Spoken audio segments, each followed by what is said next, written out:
혹시 나는 대체 왜 태어났을까? 앞으로 뭘 하면서 살아야 하지?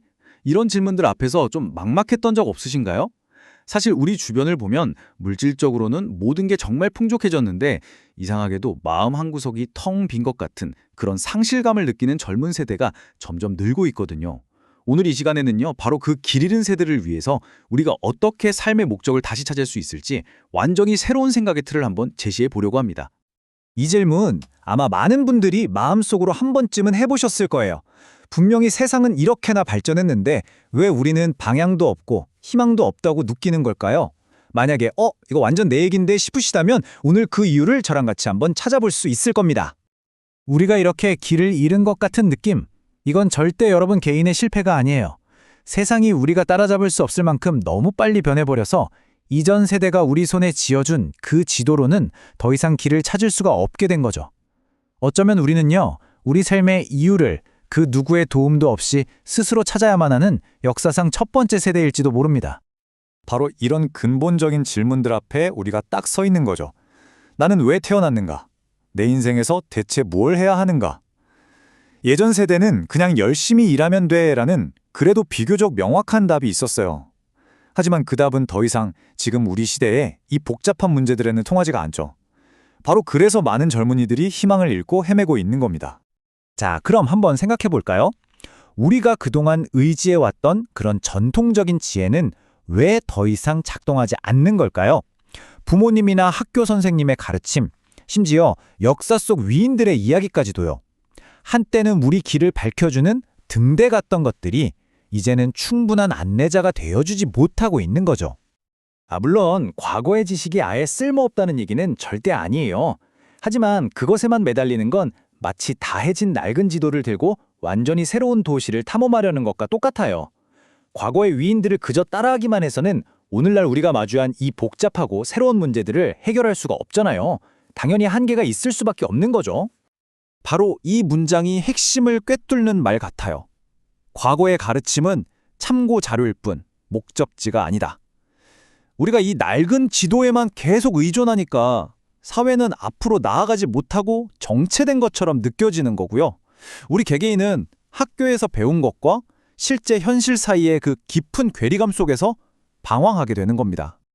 그런데 만약에요, 우리가 길을 잃었다고 느끼게 만드는 이 세상의 수많은 문제들 속에 오히려 우리가 가야 할 목적지가 숨겨져 있다면 어떨까요? 지금부터는요, 새삼의 결함과 문제들을 완전히 새로운 시각으로 바라보는 아주 근본적인 관점의 전환을 제안해 보려고 합니다. 우리 맨날 뉴스 보면서 한숨 쉬잖아요. 심각한 사회 불평등, 끝도 없는 정치적 분열, 이제는 정말 외면할 수 없는 환경 문제까지. 이런 문제들을 볼 때마다 세상이 뭔가 단단히 잘못됐다고 느끼고 나는 뭘 할 수 있을까 하는 깊은 무력감에 빠지기도 하죠. 그런데요, 이 슬라이드를 한번 보세요. 뭐라고 쓰여 있죠? 이것은 문제 목록이 아닙니다.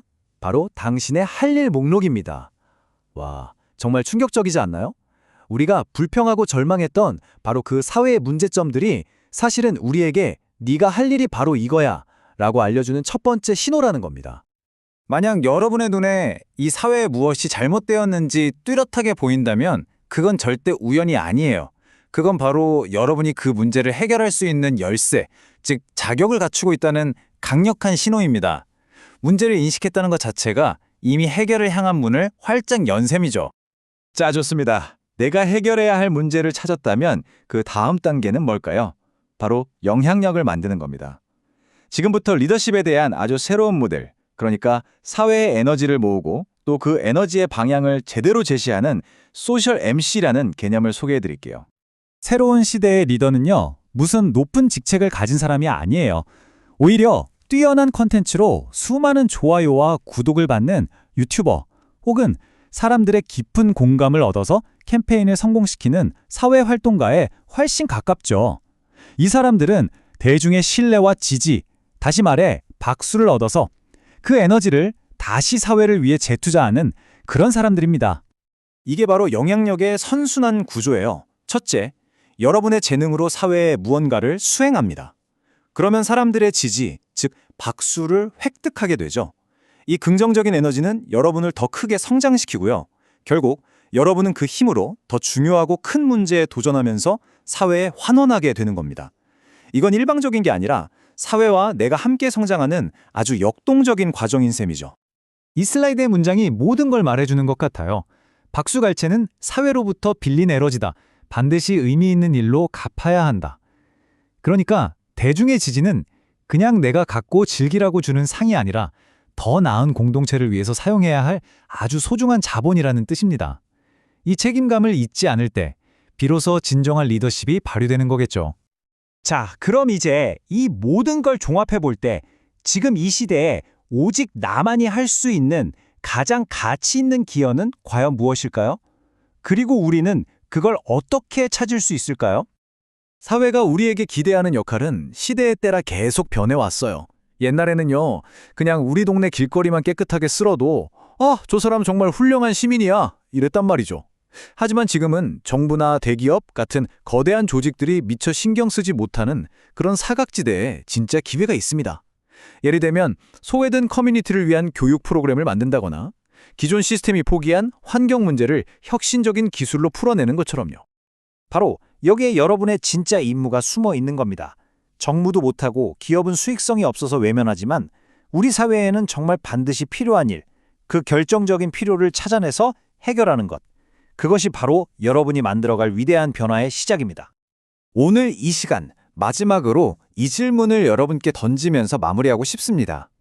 다른 그 누구도 풀지 못하는 문제 중에서 당신이 맡아야 할 것은 과연 무엇입니까? 이 질문에 대한 답은 다른 누구도 대신 찾아줄 수 없어요. 오직 당신만이 발견할 수 있는 당신만의 목적지입니다. 여러분의 그 위대한 여정을 진심으로 응원합니다.